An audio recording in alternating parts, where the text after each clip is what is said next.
इथे फक्त दागिने नाही तर पिढ्यानपिढ्यांचा विश्वास मिळतो. परंपरेची झळाळी आणि विश्वासाची खात्री. कैलास अडगावकर ज्वेलर्स, दत्त मंदिर बस स्टॉप, नाशिक रोड. महानगरपालिकेच्या 2026-27च्या अंदाजपत्रकात दिव्यांग बांधवांच्या कल्याणासाठी असलेल्या निधीत कपात करण्यात आली, तर मागासवर्गीय वस्त्यांच्या विकासासाठी राखीव ठेवलेल्या निधीवर डल्ला मारून प्रभाग क्रमांक 25 मधील रस्त्यांसाठी 8 कोटी रुपयांचा निधी रस्त्यांसाठी तरतूद करण्यात आल्याचा खळबळजनक आरोप शिवसेना महानगर प्रमुख तथा प्रभाग क्रमांक 24चे नगरसेवक प्रवीण बंटी तिरमे यांनी महासभेत केला. प्रशासनाने गरिबांच्या आणि दिव्यांगांच्या हक्काच्या पैशावर डल्ला मारून विशिष्ट प्रभागांचे लाड पुरवले आहेत असे म्हणत त्यांनी सभागृहात आकडेवारीचा पाढा वाचला. स्थायी समिती प्रस्तावित केलेला 133 कोटींचा निधीतील 60% निधी केवळ 6 प्रभागांना वाटून घेतल्याचा पुरावाच त्यांनी सभागृहात मांडला.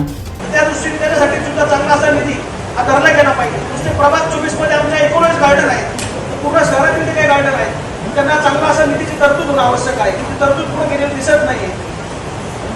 त्यानंतर पेज नंबर 144 महासभेवर सार्वजनिक संस्थांच्या अनुदान देण्यासाठी 10 लाख रुपयाची तरतूद ही मागच्या वर्षी बजेटमध्ये केलेली होती. पण आपण बघू की प्रशासनाने 48 लाखांची खैरात ही पूर्ण त्याच्यामध्ये वाटप केलेली दिसते आणि त्याची मंजुरी ते आपल्याकडून घेणार आहे. 10 लाख रुपये जर मंजूर होते तर 48 लाख रुपये त्यांनी कोणाला वाटले हे सुद्धा प्रशासनाने सर्व सभागृहाला कळवलं पाहिजे. सभागृहाला ते माहीत व्हायला पाहिजे मंजूर द्यायच्या पहिले काही पैसे कशासाठी त्यांनी खर्च केले, कुठल्या संस्थांना त्यांनी दिलेले आहेत. NCN न्यूजसाठी सचिन दिवटे, नवीन नाशिक.